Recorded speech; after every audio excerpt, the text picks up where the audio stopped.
Find out what's going on. Get involved. Change things from the inside. Make a difference. Take pride. Multicultural at its best. The Luisa Marshall Show. Coming up. Today, all news Simply the Best. Well, we're here a special at the episode. Consulate, Our visit to the General Consulate General of the Joe right Philippines there in working. Vancouver. Hi. Hello. Joe. And yeah, this is all new. They have the best view. I want to work here. Oh.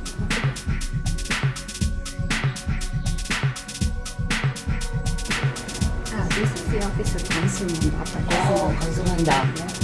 Consulanda, where are you? Yeah. Do you actually do the passports here? No, you don't. the applications are sent back. And a Simply the Best one-on-one interview with Consul General Neil Ferrer. We're very happy. His views on the Temporary Foreign Worker Policy. Workers have actually found other means to further stay here in Canada. Addressing Notwithstanding this, there issues will of still be temporary some Filipino who, workers. will be affected and will be leaving. Promoting the winter escapades. Philippine Airlines and go to the Philippines. So what's the best place for me to And much go, more. aside from that? All these coming up. Hello, hello, hello. We have a special show dedicated to all our kababayans. Here's my visit to the Consulate General of the Philippines in Vancouver. Please watch. Until 6. Last Friday opening. That's all the bahay ko. And there's a person into the Philippines right there. This is where you Yeah. I've always been here. In and out, in and out. This is the board.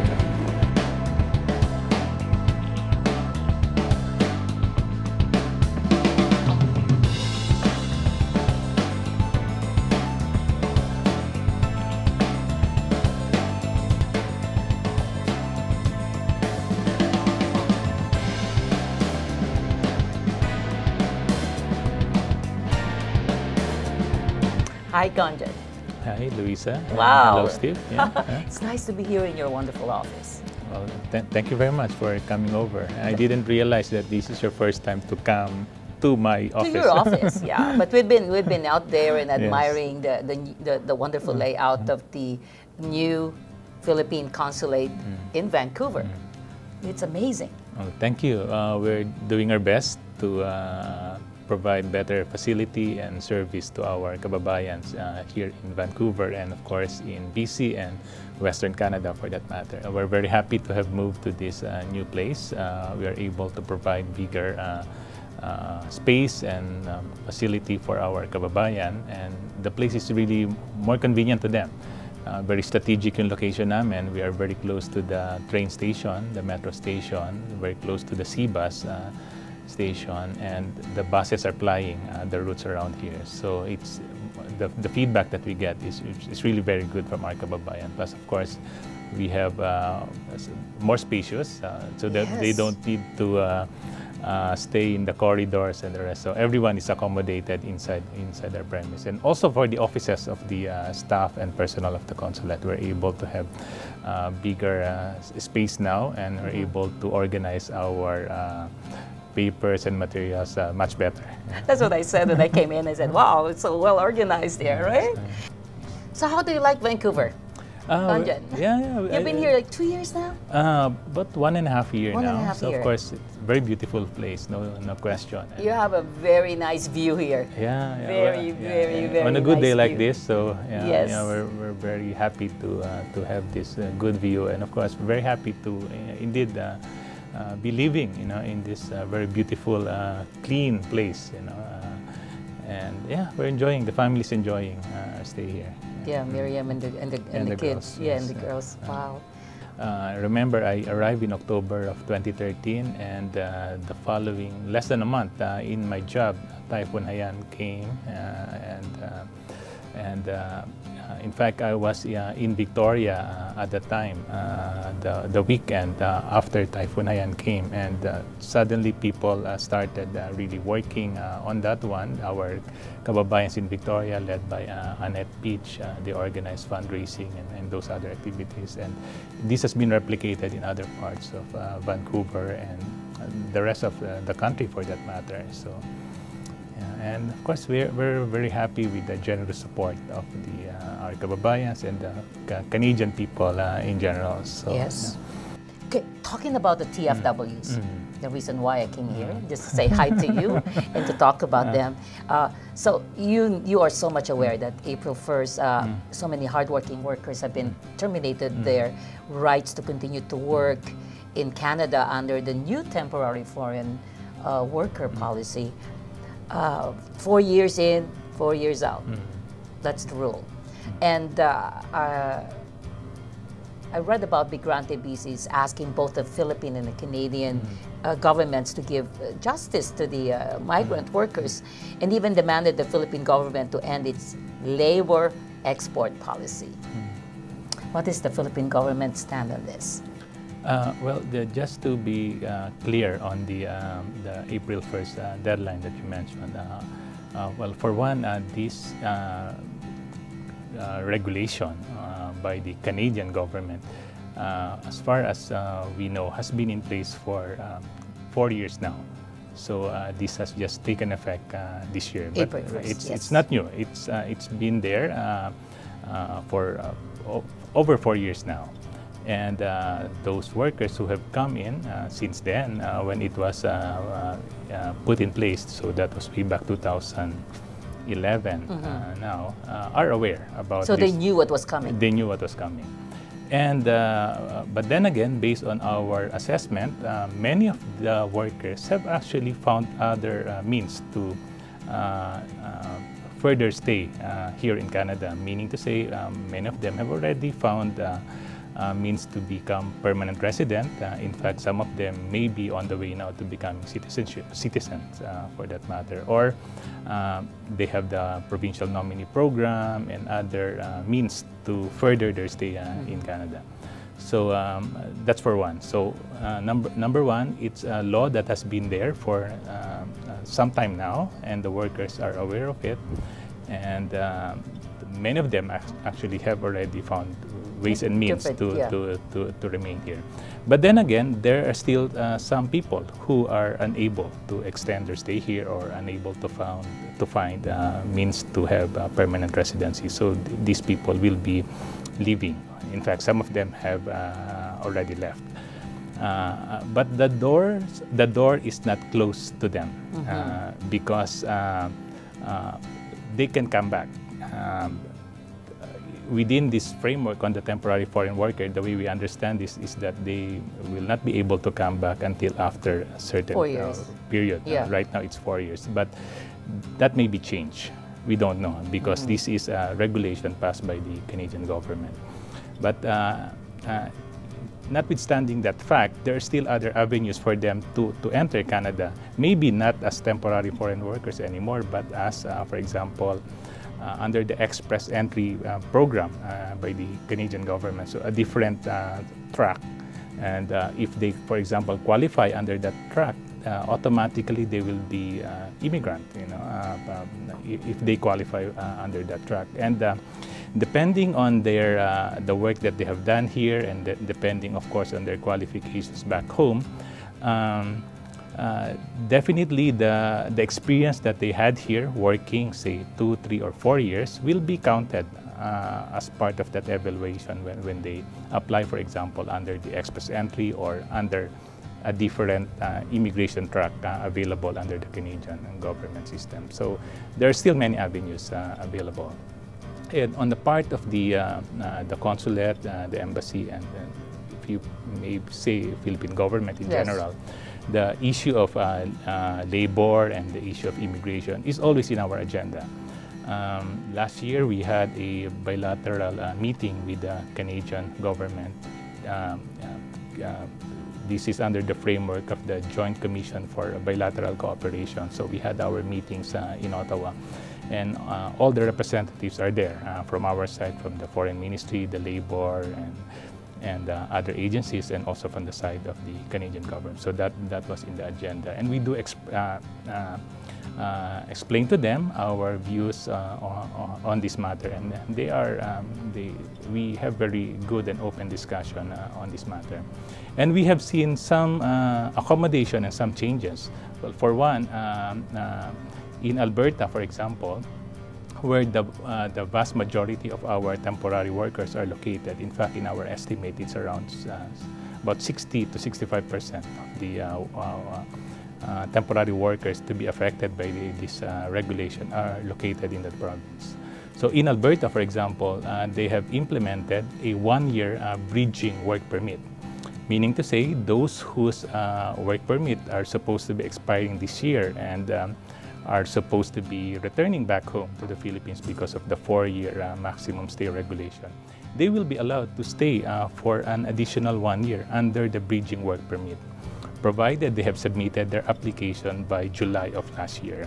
So again, based on our assessment, many of the workers, Filipino workers that would have been expected to leave the country because of that term limit will actually avail of this additional bridging work permit provided by the Alberta government. So there are many avenues for our workers to possibly stay even longer here in the country, and of course eventually obtain their permanent residency. But then again, as I said also a while ago, notwithstanding this, there will still be some workers who will be affected and will be leaving. And in fact, as I did mention, some of them actually have already left the country. Would you know how many?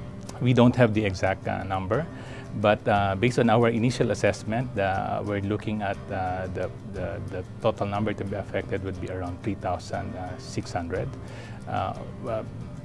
But it could be less than that because of these other means and track to stay longer here, among others as the Alberta bridging work permit. We'll be back with Consul General Neil Ferrer. Don't go away. They have the best view. I want to work here. Oh.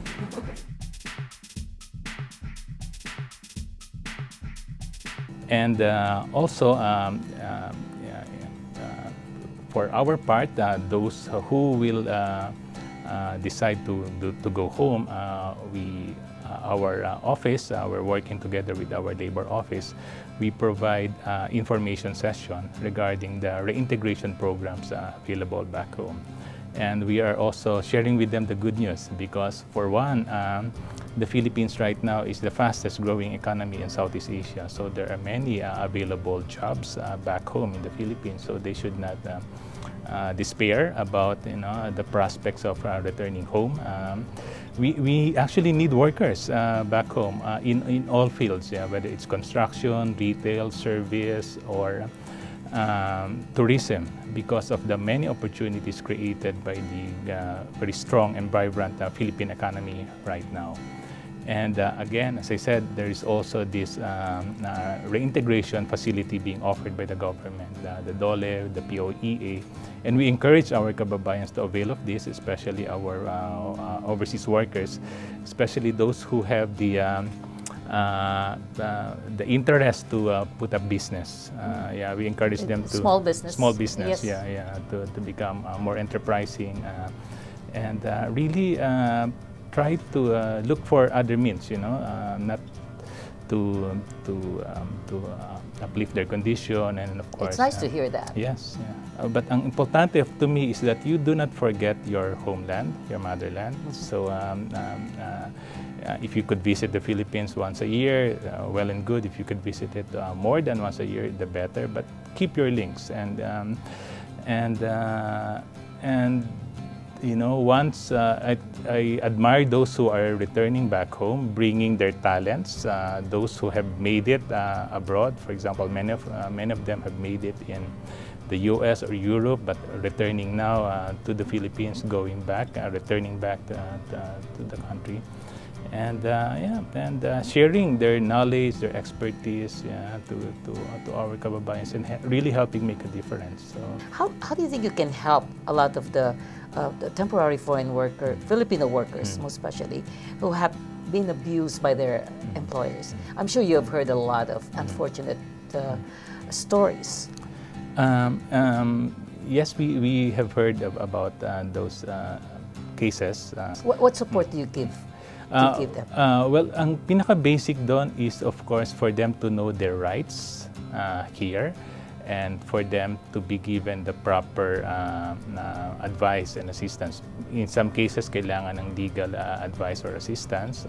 In some cases, kailangan ng medical advice or even psychosocial. So we have so many partners here in BC. Yun ang maganda rito, no? And of course, the society is very open, caring, and it's a democracy. So there's really due process and law. So those who have experienced abuse or have experienced unfair treatment, there is a legal remedy. Yes. In fact, we are working quite closely with the BC government on this. I don't know if it's still available outside, but we have there a poster. Yeah. I don't know if you notice it, about cases of human trafficking. So we advise our kababayans to be conscious about that and to report it to us, because we have a good partnership with the BC government on addressing those cases. The usual case that we experience, yung mga violations of their contract. And in that case, at our level, we can address that. And we work with our labor office on that. We call the employer and reminding them about the terms of the contract and the rest. So, and they do abide, because otherwise they will receive a very stiff penalties. Oh, is that right? Yeah. So, well, that's really nice to hear straight from you. So ang advice nga namin, Luisa, and if you could share it with them, is please do not hesitate to come to the consulate. If you have any concerns or queries about your status, your work condition, we are here to help. Now let's talk about it's more fun in the Philippines. Now, Conjen is smiling, not too serious like now. It's more fun. Yeah. So when I attended the Philippine Airlines launching event, I was really blown away with how much the country has to offer. Like, wow, there's so many beautiful tourist spots that I've never heard of before. And of course, a lot of travel deals to the Filipino Canadians like me. If I plan to go to the Philippines right now, if I have to hop on the Philippine Airlines and go to the Philippines, so what's the best place for me to go aside from Manila? I was born and raised in Manila, but what do you think? Where do you think I should go?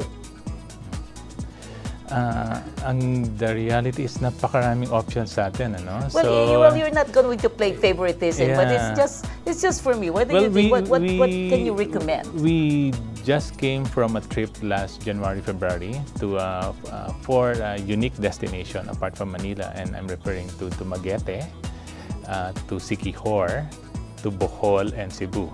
I don't know if you've been to any of these islands. These are all in the Visayas region, but any of these 4 are very, very good. And if you will ask me to pick 1 or 2, I would pick Bohol and Siquijor. So Bohol. Bohol, yeah. Wow. So Bohol was affected last year, unfortunately, by an earthquake and the typhoon, but the community is slowly recovering, and they're doing quite well. The general infrastructure is good. So I strongly recommend What does Bohol has to offer? Bohol has everything. If you want to go experience the beach, beautiful beach, beautiful resorts. They also have the unique feature that is only found in Bohol, and that is the Chocolate Hills. If you, that's where I heard Bohol. Yes. But that's where the chocolate hills are. That's right. Yeah. So the famous Are they really chocolate? Well, they look chocolate during summertime. And if you come to the Philippines this time, April, that's the hottest time of the year. So the chocolate kiosks, they will look chocolate. They will look chocolate now. Wow. Because the vegetation, it gets dry because it's summer, so it looks brownish. But otherwise, it's green. Well, it can be mint chocolate, but flavored chocolate. Flavored, yeah. Well, wow, Bohol. So, because you have the chocolate, you also got the beaches. Beaches, you have churches. If you love, if you want to, and there's so many. Like the old churches. Yeah. In fact, unfortunately, some of these churches were damaged by the earthquake, but they're starting right now to rebuild some of these churches. What about my favorite part? Shopping. Well, wow. There is also shopping in Bohol, but of course, shopping destination would be Manila. I would say. Well, of course, if you love shopping. So. Oh, wow. And please help us promote, because Winter Escapade is a regular tourism project by the Consulate together with the rest of the Foreign Service in Canada in partnership with the Department of Tourism. And next year, we are planning to hold the Winter Escapade in the Bicol region, and plus Palawan. Once the itinerary is finalized, we will send it out, and we will start inviting again. That's amazing. That's amazing. So I heard, big news, that the President of the Philippines, Noynoy Aquino, he's coming over to visit Vancouver. We expect the Canadian government to be the one to announce it officially. Yes. Because, of course, they are inviting the President. Once everything is set and final, we would expect the Canadian government to announce it. I will definitely let you know and let our kababayans know, because we want them to welcome the President, and of course to show He's never been here. Yes, that's true. That will be his first time. That's right. Amazing. Wow. Thank you so much, Conjen. Thank you very much, Thank you so much for accommodating me. Thank you. Finally, we've always wanted to sit down and talk about, some important things, and I'm happy to be here. Thank you so much. Very happy to have you, Luisa, and of course Steve. And anytime, please do not hesitate to contact me. Thank you. Thank you, Luisa. The Luisa Marshall Band is excited and ready to rock Kennedy's Sports Pub in Delta on Saturday, May 9th. Showtime at 9 p.m. Miss World Canada and Mr. World Canada, National Finals and Crowning Gala, Queen Elizabeth Theatre, Saturday, May 16th. Tickets at Ticketmaster. Just for Fun with Papa Bear and Friends at Ars Bar, Saturday, May 16th. Showtime at 7 p.m. For tickets, call 604-720-9882 or 778-829-7482. This summer, fall in love all over again. Jose Marie Chan, A Love to Last a Lifetime. At the Massey Theatre, Saturday, June 20th. Showtime at 7 p.m. Tickets available at masseytheatre.com or call 778-387-1575.